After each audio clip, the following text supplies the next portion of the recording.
Well, hi there, rock and rollers, various crazy people. Thanks for tuning in. Hey, the title of this video, I think, is going to be something like Filipino Women Lessons Learned the Hard Way. And if you think this is one of those how to meet a Filipina videos, I'm sorry, but you got the wrong person. But thanks for stopping by.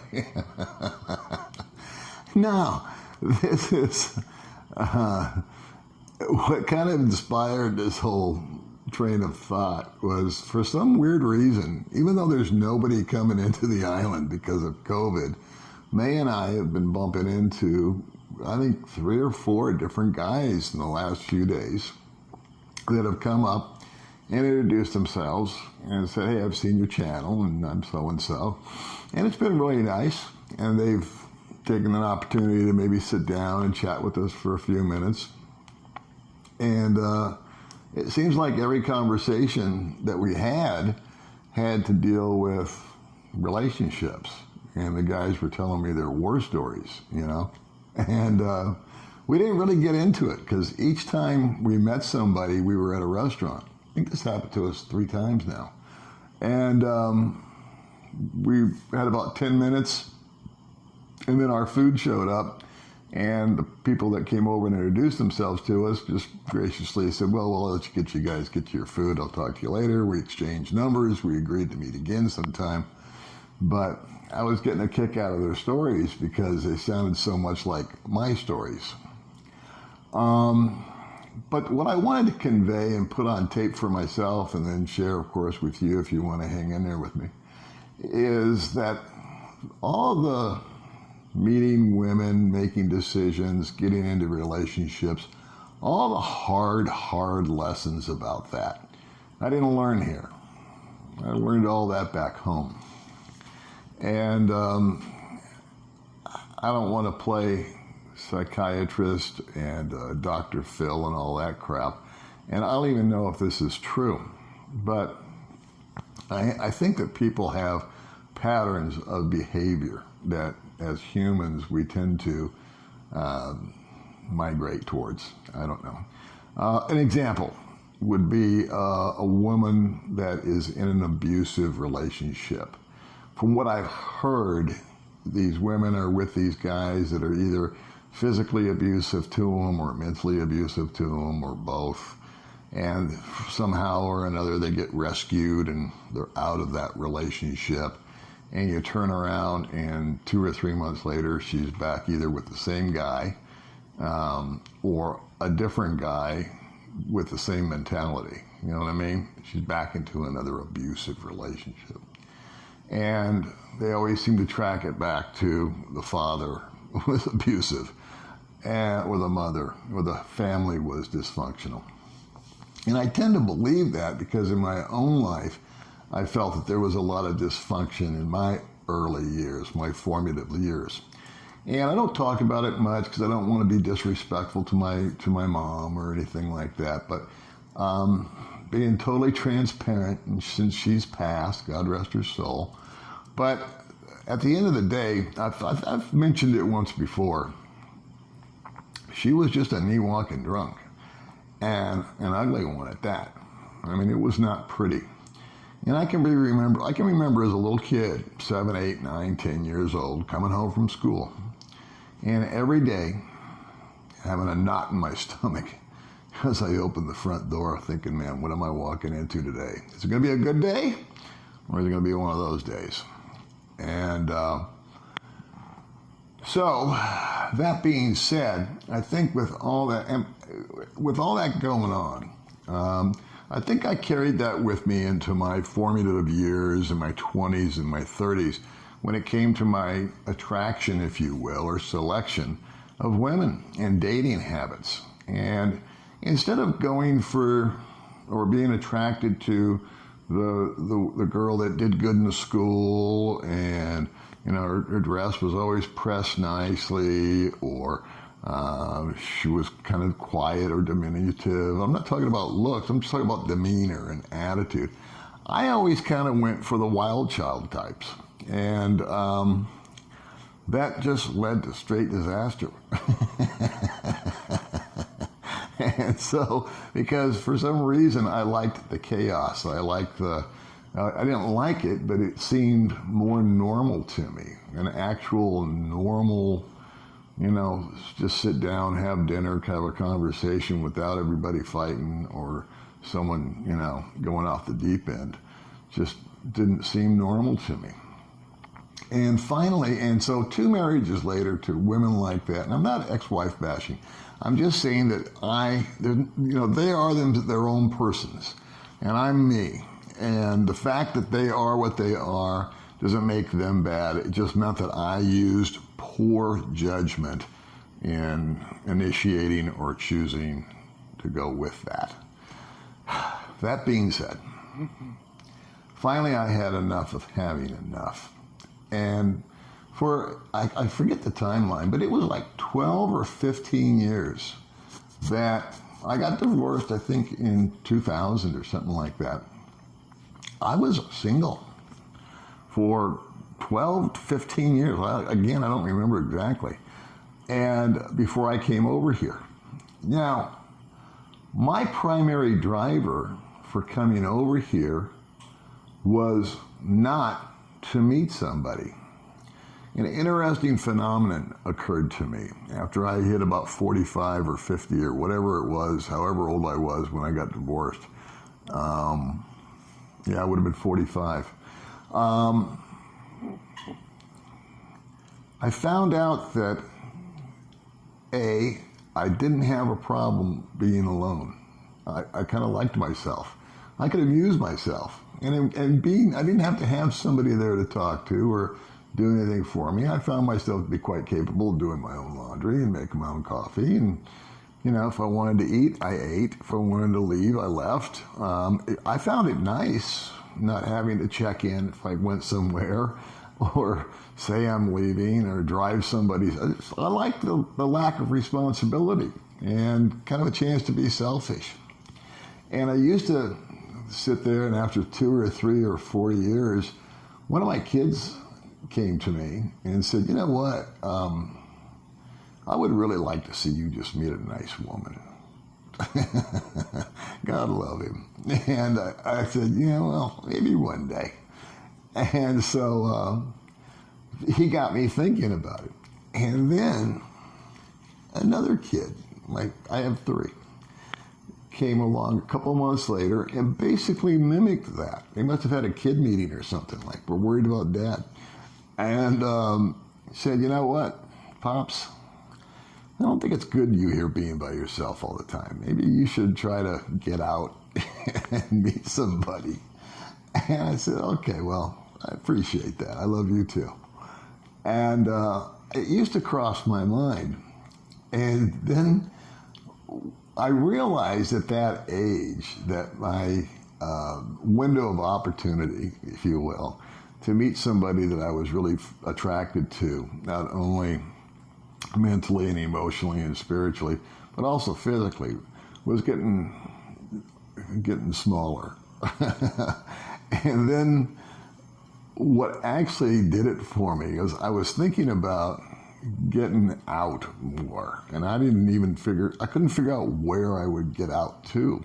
I lived in Las Vegas, and there's just a bunch of casinos, and in the casinos, there's nothing but a bunch of senior citizens gambling away their paychecks or their benefits or whatever in slot machines. And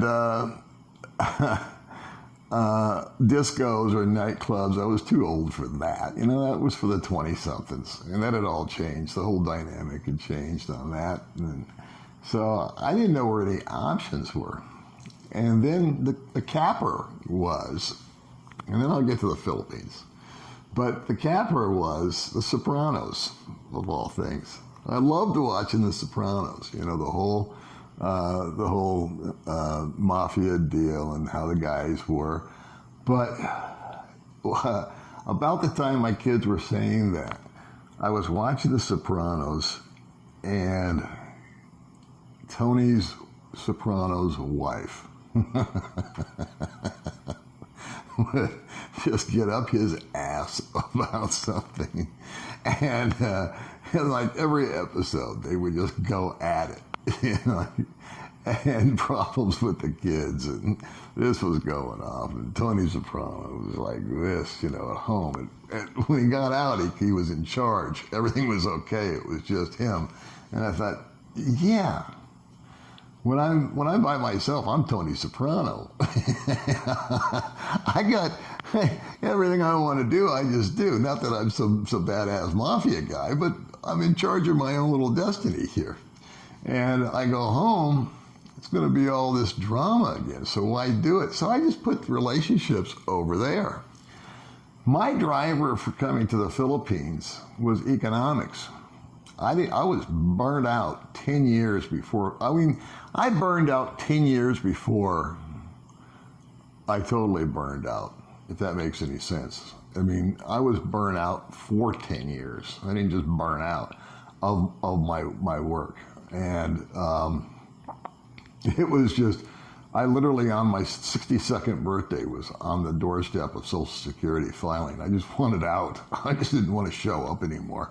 I knew how much I was going to get. I knew that if I came here or Thailand or Vietnam, somewhere in Asia, it would be cheap to live. And if nothing else, I didn't really come here with a plan other than a 6-month plan.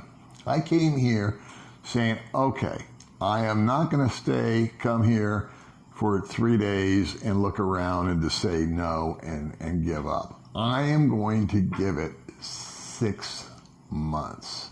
That's my number. If I don't like it after 6 months, I'll leave. I'll either go home or I'll go to another country or I'll come up with plan B, C, or D. And I was just realizing today, May asked me, how old's the scooter? Because the scooter broke down today. And I said, it's 3.5 years old. And I have been here 3.5 years.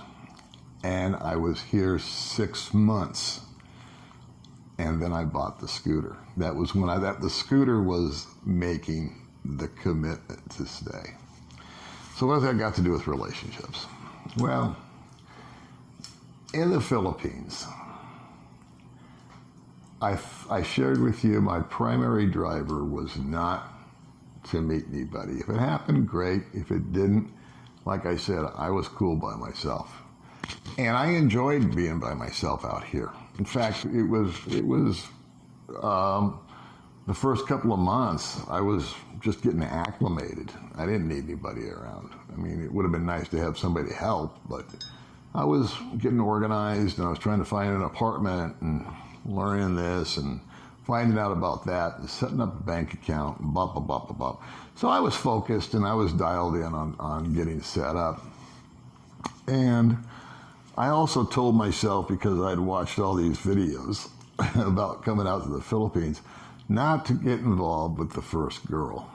And what did I do? I got involved with the first girl. I made that mistake. And I could make a video that would go on for 17 hours if I was to tell you about every mistake that I made in between the time that I got here and the time that I hooked up or met with Baby May. So, but I'll spare you all that. What I found out here is that the biggest difference is that I felt like I was at an advantage over these guys that I just had conversations with that I mentioned, that we met. Because their driver, according to the conversations that we had, was they're economically okay, and they're this, and they're that, but they wanted to meet somebody, and that's their driver.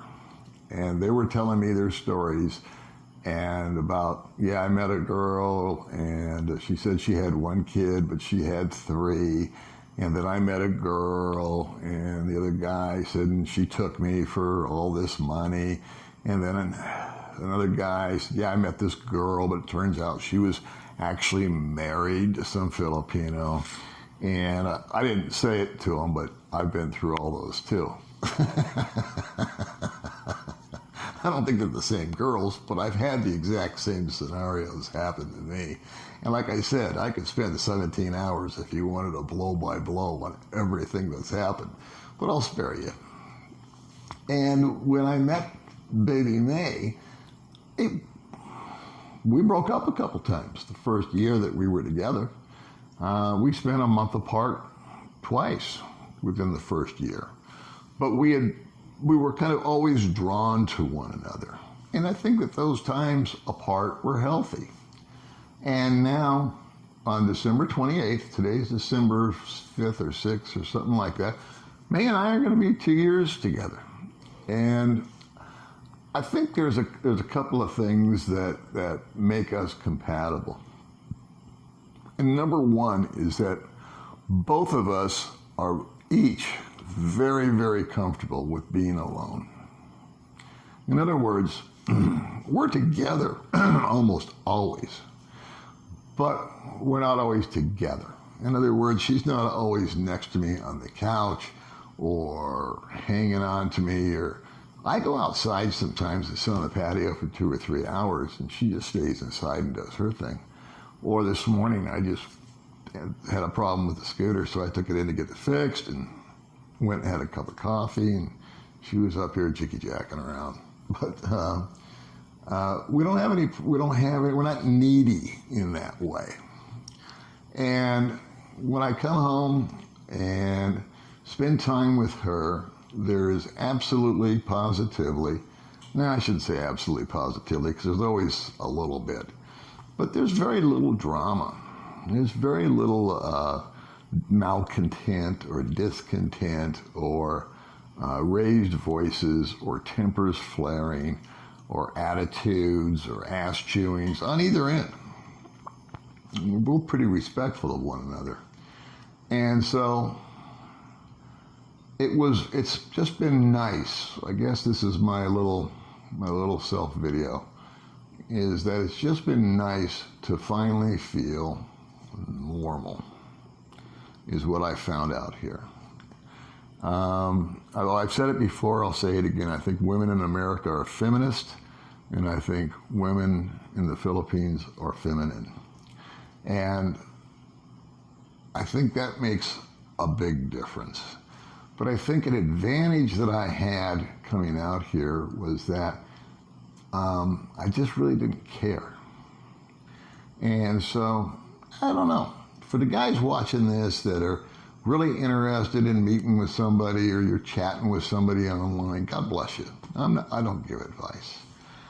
In fact, the guys that tell me their war stories, I don't give them advice. I'm kind of a sadist in that. I'm like, and then what happened? Because I'm hearing this for the first time. I don't tell them, oh yeah, I did that too. Oh no. I enjoy hearing the horror stories because it makes me feel better. Anyway, that's my story, and I'm sticking to it. I think that if you come out here, whatever your motivation is, the lesson that I learned as far as relationships was in America, was what I was not going to put up with anymore. I wasn't going to be Tony Soprano.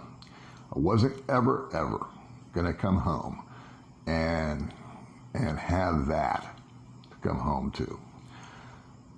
And during my time out here, when I was single, when I was dating, before I met Baby May, I learned just to say no. And I also learned to be very, very honest and upfront in the very beginning of the relationship. And girls or women would ask me, are you looking to have a baby? No. Are you looking to get married? No. And many times they'd say, are you looking for a girlfriend? And I'd say, no.